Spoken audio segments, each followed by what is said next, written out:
Well, hello there, ladies and gents. I'm Tammy Sapnewski, and you are watching Clear Cryptos. When it comes to our elected officials, it's so sad. It's like they're always behind the curve. They're always the last ones to appreciate technology and innovation. So we have a congressman who is out in the 30th district of California, which is like in the middle of the state. The median income for people in his district, which encompasses like Encino and Sherman Oaks, is about $90,000, which is pretty good, right? For California, it's a little on the low side, but nationwide, it's actually pretty good. And we have Brad Sherman saying basically, oh, you know what? Bitcoin is the new Cayman Islands. This is where all the millionaires are going to stick their money and keep it safe from taxes. So it's unfortunate that they're like this. And nothing could have been more obvious when Mark Zuckerberg had gone and testified in front of Congress. This was their opportunity to ask questions, important questions that should be asked. But you could tell they did very little prep work, hardly any research.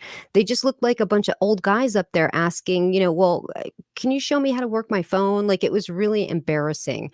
So unfortunately, this guy is a little bit behind the curveball when it comes to Bitcoin. He just doesn't really see the opportunity here for Bitcoin and cryptocurrency. So let's get to this article.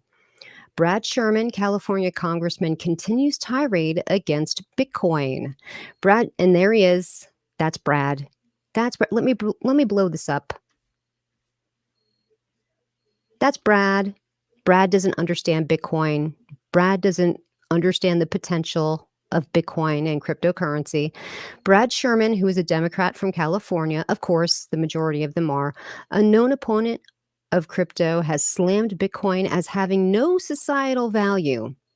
No societal value. Speaking with CNBC, the congressman representing the 30th District of California reiterated his opinion that Bitcoin has little intrinsic value and is only helpful as a vehicle for tax evasion.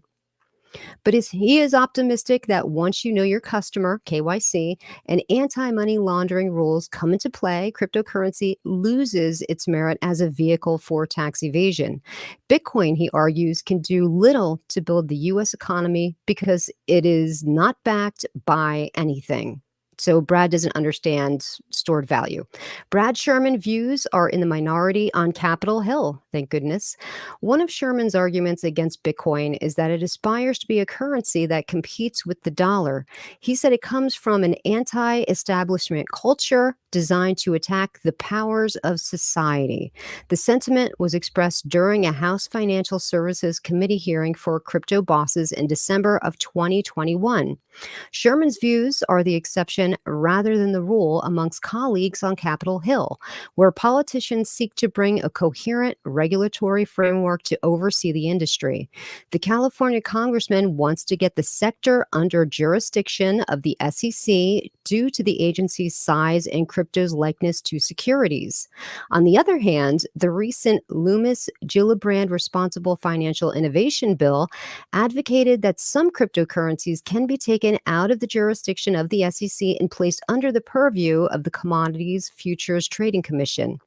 Like Sherman, who concerns himself with investor protection, the Responsible Financial Innovation Bill seeks to address the issue of investor protection while promoting financial innovation. However, Sherman hasn't indicated that he views cryptocurrencies as innovative.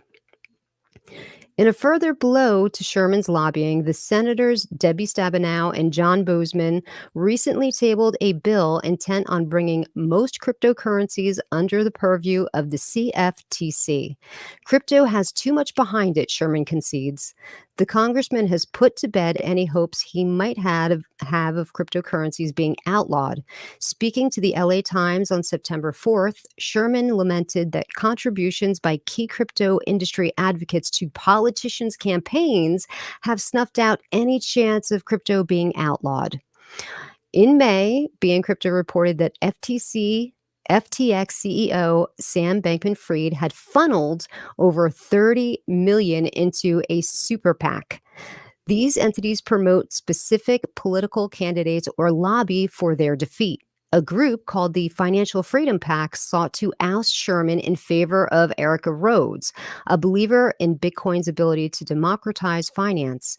Rhodes lost the midterm primary in June 2022 and now awaits the general election in November of 2022.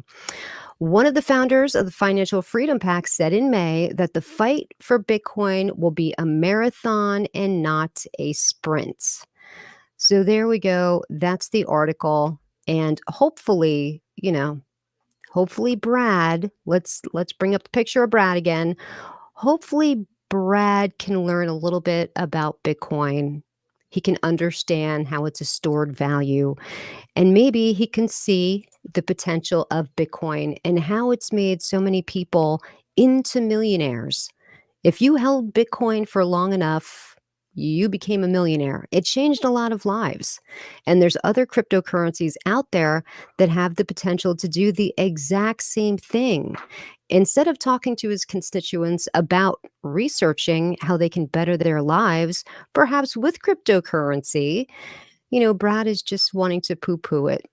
So hopefully, with educational systems like right here at ClearCryptos, where we tell people about different cryptocurrencies and inform them on the market, we're not giving any financial advice here. This is knowledge.